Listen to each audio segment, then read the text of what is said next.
மேலும் ஒரு முக்கிய செய்தி, நஞ்சு கேட்டவர்கள் தூக்கி எறியப்படுவார்கள், நயவஞ்சகம் வெற்றி பெறாது என முன்னாள் முதலமைச்சர் ஓ பன்னீர்செல்வம் பதிவிட்டிருக்கிறார்.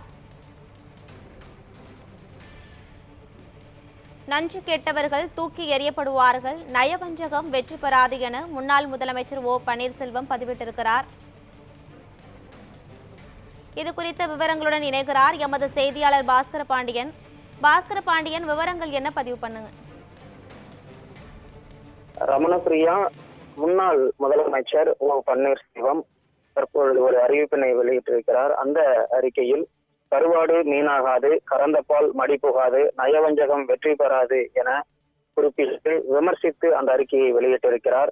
அந்த அறிக்கையில் தெரிவித்திருப்பதாவது, கூடி வாழ்தல், கேடு செய்யாதிருத்தல், உழைத்து பிழைத்தல், பகிர்ந்தளித்தல் என்பவை பாராட்டத்தக்க பண்புகள் என்ற நிலை மாறி இவையே மனித குலத்தின் வாழ்முறைகள் என்றாக வேண்டும் என பேரறிஞர் அண்ணாவினுடைய மேற்கோள்களை மேற்கோள் காட்டி இந்த அறிக்கையில் அவர் தெரிவித்திருப்பதாவது, இந்த பண்புகள் எல்லாம் மனிதனை விலங்கி நின்று வேறுபடுத்தி காட்டுவதாகும். இந்த பண்புகள் இல்லாதவர்கள் ஒழுக்கமற்றவர்கள் என்பதுதான் அண்ணாவின் பார்வை. தனி வாழ்வில் ஒழுக்கமற்றவன் பொது வாழ்விலும் ஒழுக்கமற்றவனாகவே இருப்பான் என்பது கம்பனின் அரசியல் பார்வை என்றும் அந்த அறிக்கையில் தெரிவித்திருக்கிறார்.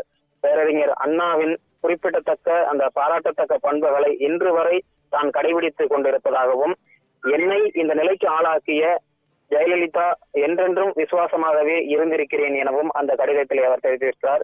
இதை நான் சொல்லவில்லை, அம்மாவை சொல்லியிருக்கிறார் எனவும் அந்த அறிக்கையை தெரிவித்திருக்கிறார். அரசியல் வரலாற்றில் எந்த நாட்டின் வரலாற்றிலும் ஒருவரை ஒரு அரியாசனத்தில் அமர வைத்துவிட்டு அதன் பின்னர் உரியவருக்கே அந்த அரியாசனம் திரும்ப தரப்பட்டதாக வேறு வரலாறே இல்லை. அந்த புதிய வரலாற்றை படித்து காட்டியவர் ஓ பன்னீர்செல்வம் என அவரே என்னை பாராட்டி பெருமையாக பரதனுடன் ஒப்பிட்டு பேசியதாகவும் அந்த அறிக்கையிலே அவர் தெரிவித்திருக்கிறார். மிகச்சிறிய பொறுப்புகளில், சாதாரண பொறுப்புகளில் வாழ்க்கையை தொடங்கியுள்ளார்கள். பின்னர் அரசியல் வாழ்க்கையில் அவர்கள் படிப்படிப்பாக முன்னேறி இருக்கிறார்கள் எனவும் அந்த அறிக்கையை தெரிவித்திருப்பதோடு, இவற்றின் காரணமாக படிப்படியாக உயர்ந்துள்ளவர்கள் ஜெயலலிதாவை கூறியிருக்கிறார் எனவும் தன்னை அவர் புகழ்ந்திருப்பதையும் அவர் அந்த அறிக்கையிலே மேற்கோள் காட்டி தெரிவித்திருக்கிறார். ஜெயலலிதாவினுடைய அந்த வாக்கு தெய்வ வாக்கு எனவும் இதனை என் வாழ்நாளில் கிடைத்த பாக்கியமாக கருதுவதாகவும் அவர் அந்த அறிக்கையிலே தெரிவித்திருக்கிறார். ஒரு விதை வளர்கிறது என்று சொன்னால் அங்கு சத்தம் இருக்காது, ஆனால் மரம் விழுகிறது என்று சொன்னால் பலத்த சத்தம் இருக்கும். சத்தம் எங்கு இருக்கிறது என்பது எல்லோருக்கும் நன்றாக தெரியும். அது அழிவு பாதையை நோக்கி செல்கிறது, வீழ்ச்சியை நோக்கி விரைந்து சென்று கொண்டிருக்கிறது. அது ஒரு மூழ்கும் கப்பல். அந்த மூழ்கும் கப்பலில் யாரும் ஏறமாட்டார்கள்.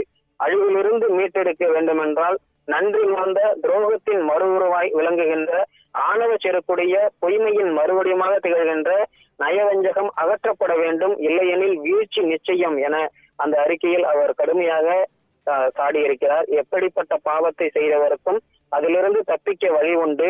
செயலின்றி மறந்த பாவத்திலிருந்து விடுபட வேறு மார்க்கம் இல்லை என்கிற வள்ளுவரின் வாக்கை அழிவிலிருந்து தப்பிப்பது என்பது அறவே இயலாத ஒன்று எனவும் பொறுத்தார் பூமி ஆழ்வார் என்று சொல்வார்கள். எனவே 2026 ஆண்டு மே மாதம் வரை பொறுத்திருங்கள். தமிழ்நாட்டு பூமியை ஆளப்போவது யார் என்பது தெரியும். நன்றி கெட்டவர்கள் தூக்கி எறியப்படுவார்கள். துரோகம் நிச்சயம் வீழும், நயவஞ்சகம் நசுக்கப்படும். சுருக்கமாக சொல்ல வேண்டுமென்றால் கருவாடு மீனாகாது, கறந்த பால் மடி புகாது, நயவஞ்சகம் வெற்றி பெறாது என அவர் அந்த அறிக்கையிலே கடுமையாக விமர்சித்து அதனுடைய கருத்தினை வெளிப்படுத்தி இருக்கிறார்.